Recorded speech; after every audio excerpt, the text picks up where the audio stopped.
Oh, sorry. Oh, it's just, I'm exhausted because I've been doing so much Marvel Champions content over the last little bit. I just put out a Scarlet Witch review video that you might have seen, and now Fantasy Flight Games goes and announces Drax, a brand new hero, one that's actually really exciting. So I am just exhausted with this Marvel Champions content. And it's funny because I don't know if you realize, but our channel is actually not just Marvel Champions content. There is a whole bunch of board gaming content on there, how to plays, reviews, previews, discussions. So if you're into board games in general or other card games, feel free to check those out because there's a ton of cool content on our channel. But today I am very excited to talk about Drax. So Drax was just announced. He is the member of the Guardians of the Galaxy, another Guardian character we're getting announced. There's a lot of teasing in the intro paragraph again on the site for Thanos, just as there was with Gamora. I have a feeling that they are building that up, all the Thanos connections, so that we can get our Thanos expansion either later this year, I'd imagine later this year, or at the latest next summer, but I have a feeling with the way they're building up, it will be this year. But yes, anyways, Drax has a lot of really cool functionality, so I'm going to go over all the new cards that were announced, his new hero card, his new alter ego. He's a protection hero. There's a bunch of protection cards that were announced that are going to be really cool to try in other heroes as well. So we're going to go over all those. I'll give you my thoughts, and we'll talk about the hero as a whole.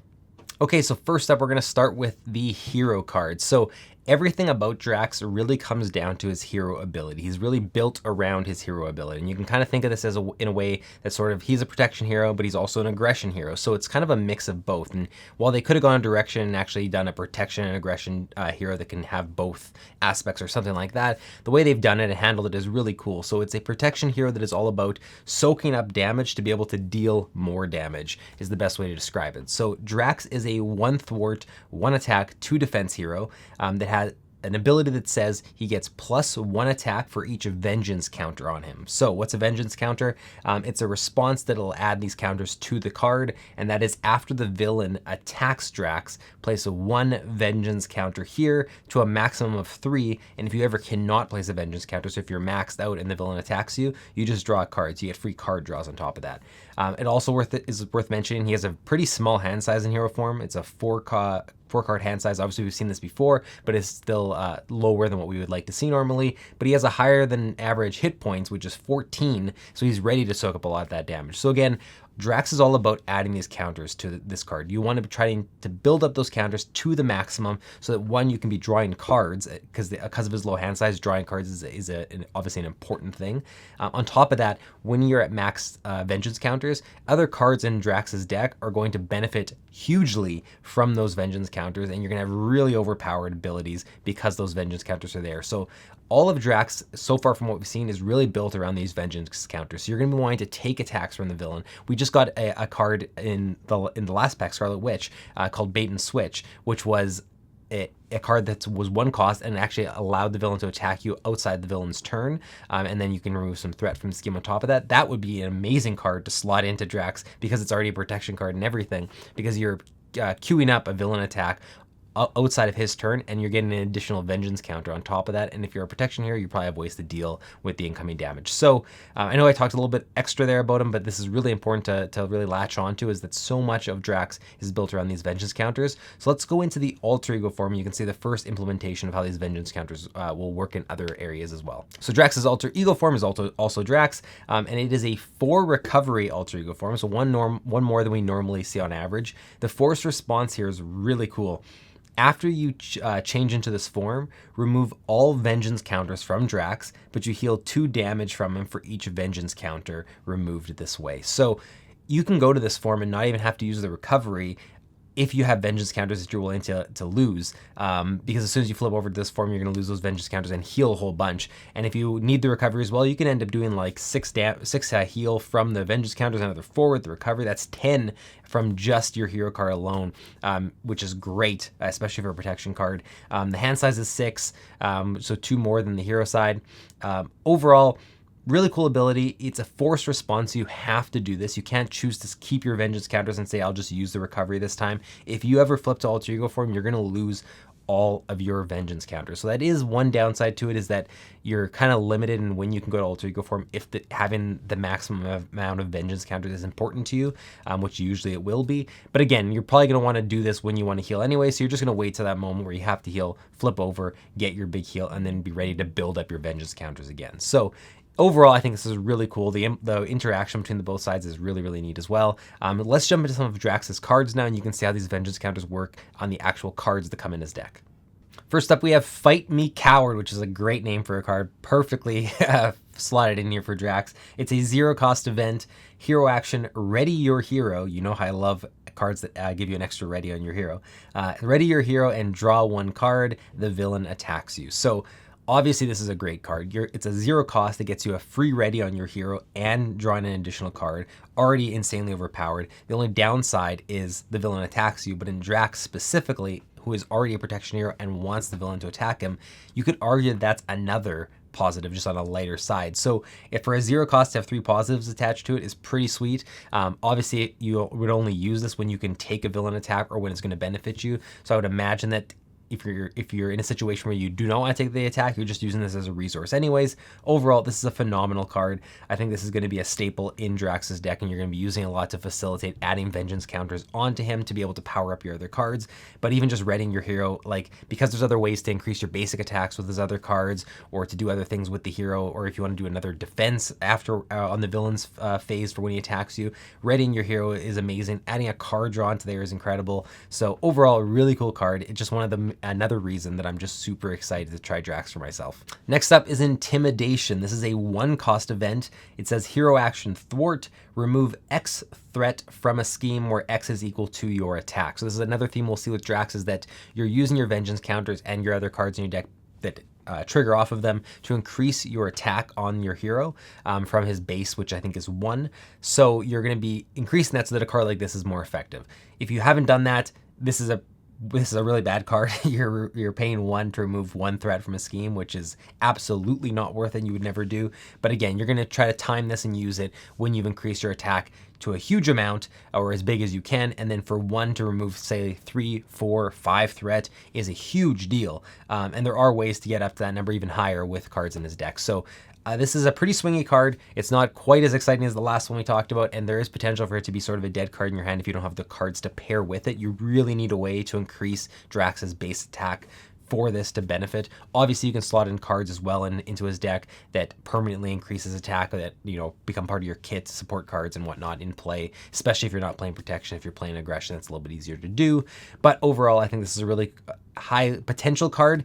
Is probably going to have some moments where it's not quite as good, but again, I'm thinking of removing 6 threat or 5 threat for 1 and just, you know, rubbing my hands together over how delicious that is. So lots of potential in this card. Excited to try it out. And just to add on, in case I wasn't clear, the vengeance counters on Drax do increase his attack. Each one increases the base attack. So even though his base attack is 1, it would be, I'd say, more rare that you're going to be doing only a single threat removal with this, because you would likely have at least 1 or 2 counters on Drax with the vengeance counters.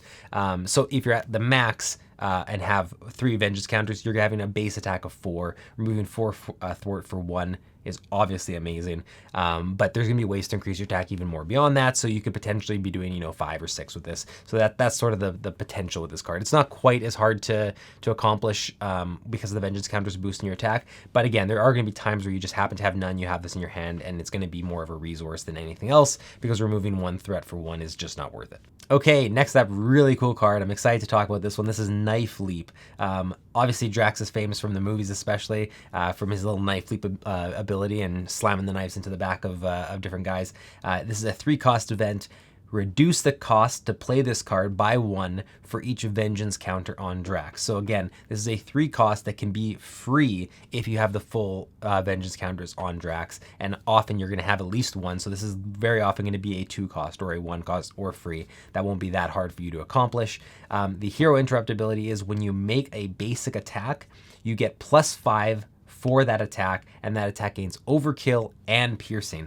So again, if you look at this at the highest possible power level, which is you play it for free and you get +5 to your attack, the vengeance counters would have already been boosting your attack on Drax as well. You're going to be doing a huge swing of an attack here for free with overkill and with piercing. That is insane value. Again, we're talking about the highest level of value that you can get out of this card, but I don't think it's actually that ridiculous to talk about, because I think that you're going to achieve that more often than you might think based on the cards you have to facilitate adding vengeance counters and whatnot. And cards like Bait and Switch, they're going to make it easier to add vengeance counters by having the villain attack you off turn. So really, really powerful card. I think this is going to be Drax's, based on what we've seen, there might be cards we haven't seen yet, but based on what we've seen, this is going to be his huge main damage dealer. And when it connects, you are going to deal a whole ton of damage. So I'm really excited to try this one out. Okay, next up and last for the hero cards that were revealed, this is Payback, another free card. I'm noticing a trend here with cards that are either free or can be free in the Drax hero cards. So free, 0 cost, hero response attack. After the villain attacks you, deal X damage to the villain where X is equal to your attack. So again, this is tying into the fact that you want the villain to attack you. So you're going to be taking a whole bunch of attacks, taking a bunch of damage, eventually healing it back off or preventing someone with your protection cards. But you're going to want to play this when you have a high base attack and you prompt the villain to attack you, whether off turn or on the villain's turn, and you respond to this card and get a free attack in without having to exhaust your hero equal to that attack damage. Really good card. This is going to be a key card, I think, in his kit of sort of, his strategy of building up your vengeance counters, building up your attack, and then triggering attacks on you that then you pay back with this card. So really cool card. I think it's going to be very vital for everything he has going on, and I'm really excited to try it for myself. I'm also kind of curious. I don't think we've gotten confirmation how many copies of Payback are in the deck, but if we have multiple copies, that'll be even better because we have more chances for a card like this to come out and for us to use it. And again, it's free. It does a lot of damage. What is there not to love? Okay, we got some of the protection cards that are going to be in his deck revealed. First one is Subdue. It's a 1-cost event. Hero interrupt. When an enemy initiates an attack, that enemy gets -3 for that attack. So really good card. It's something that I can already imagine a lot of protection decks I've played slotting this in and getting a lot of use out of it. Especially Drax though, because a lot of times with other heroes, you'd be fine just completely canceling the attack, not having the attack happen. The fact that there's an attack being triggered is not that big of a deal. You just want to prevent as much damage. With Drax specifically, you want the attack to trigger. You just don't want to take all the damage or any damage. The fact that this one still initiates the attack, it allows it to initiate the attack, but just gets -3 for it, means that you're still going to have that attack trigger. You get to add a vengeance counter, but now you get to prevent 3 for 1 cost. So it's essentially prevent 3 damage for 1 cost. It's just important for Drax to note that you still get to trigger that attack, which is very important. Okay, next up is Leading Blow. Now this is a super interesting card. I don't know if I'm sure it's good. It's just, without having played it, I don't know. It's just very interesting. So it's a 0-cost event, another 0 cost today. Hero interrupt. When your hero makes a basic attack, discard the top card of the encounter deck. Reduce your own hero's attack for that attack by the number printed on the boost icons on that card. If your attack still deals damage, ready your hero. So it might seem kind of complicated. Basically what this is doing is you want to use this, I'm assuming, when you have a big attack that you're doing, that you're okay with it being, getting -1 or -2 to that with the boost icons, because you get to do that attack, ready your hero, and potentially do it again for 0 cost. So even though it's minimizing your own attack, you wouldn't care as much because the second attack that you're going to do is going to hit for full power. You just got an additional bonus on this card. So let's say, for instance, you attacked for 5 and you drew an encounter card. You played this card and you drew an encounter card that had 2 boost icons. You can almost look at it as this card was 0 cost, deal 3 damage, because you're going to get to do your basic attack again, if that's the way you go, which was 5. It got reduced to 3, but then you got to do the 5 again anyways because you readied your hero. So it seems very, very strong, especially when you start thinking of, like, if you played this in a Scarlet Witch protection deck, for instance, who is completely built around modifying boost icons, you could very easily be using this card, having 0 boost icons, and just getting 2 full attacks, in which her base attack's not super large. It's not really her purpose, and if you're playing her as protection, it's going to be kind of hard for that to be, as effective. But I think that there's some potential there, and I'd like to see what people can do with that. And just in general, I can imagine this slotting into a lot of protection decks as just getting extra attacks in with heroes that have high attack or that you're able to increase their attack. It works beautifully in Drax. I can understand why this is coming in the Drax deck. I just think this is such an interesting design, and it's going to be really cool to see all of its uses applied across the entire game and all the other heroes. Next up, Hard Knocks. 3-cost hero action attack, deal 4 damage to an enemy. If that enemy is defeated by this attack, give your hero a tough status card. So Obviously, the main application you're doing here is that you're using this when you attack a minion that has, 4 health or less. You're killing that minion, adding a tough status to your own card that'll protect you against the incoming villain attack or another minion attack. Overall, I think it's pretty good. I think it's kind of steep on the cost. I'm not saying it's steep for the power level. I'm just thinking of other protection cards and other things going on in this deck specifically, and wondering, how often you're going to be okay playing this card and foregoing other cards in your deck because of it. I have to try this on a little bit for myself to see. 4 damage for 3 isn't a lot, but adding the tough status card obviously boosts it a little bit. It just depends how valuable you find that tough status card in that situation. Not quite as interesting as the last one we saw, because the last one was super interesting, but I think it's a really solid addition to the game, and I'm really interested to see how it works across all the heroes. And then we have Moondragon. This is a protection ally. It is a 3 cost, 2 health, ally with 1 thwart, 1 attack. Overall, kind of low in the stats for the cost, but the ability is really neat. Action, exhaust and discard Moondragon. Choose a minion. That minion attacks another enemy of your choice. You're essentially mind controlling a minion. There are way too many minions in the game right now to properly think of all the possibilities here, but there's a lot of cool things that can happen by controlling a minion and having them attack another enemy. You can attack another villain, you can attack another minion that's in play. There's so much potential off this card, so I think that it's pretty powerful, but it's one of those things that we're gonna have to see in practice and application, and also just see as people theory craft and come up with different combinations and which villains you would use it against, because these minions are in the deck and controlling them would be great. Things like that. Overall, like I said, the stats and health are kind of low for the cost, and because you have to exhaust Moondragon and discard, you can't say thwart or attack and then also do the ability. You're doing the ability in lieu of doing one of your base attacks, and because you discard, you don't get a blocker off that. So Moondragon has a very specific purpose. You're not using her as a blocker. Him as a blocker? I actually don't know much about Moondragon. It's Heather. It is a her. Okay, I want to make sure I'm not screwing that up. So you're not using her as a blocker. You're going to be more thinking of it as putting this out to specifically use that ability. But I'm very interested to try this card out. I think there's a lot of cool potential there, and I think it'll just be plain fun. Okay, and that's all the cards we've seen so far for Drax.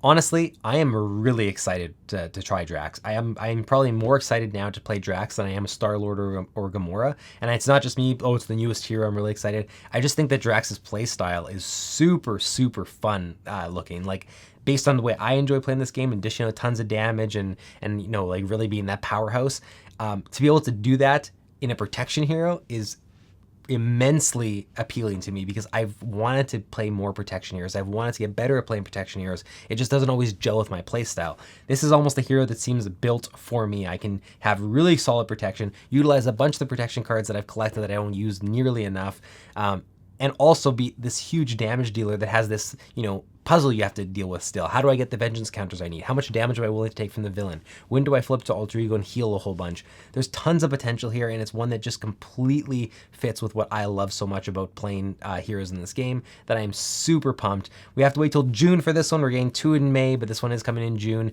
And the last thing I'll say is there was a tease at the end saying that this was not the last member of the Guardians. It didn't say that it was rounding out the team. It said that we were almost complete on the team. So we have Drax, Gamora, Star-Lord, Rocket, and Groot, which is the entire lineup from the movies we've seen, and obviously from the comics as well. So there is going to be, it sounds like, at least one more Guardian that we might not be expecting that is going to be part of this team. Whether that's Nebula is also a hero pack, I don't know, but I'm really excited to see where they go with that. Otherwise, this has been Drax, the preview. We'll obviously have a whole bunch more content on Marvel Champions coming out as new heroes are announced or as I get packs in my hands.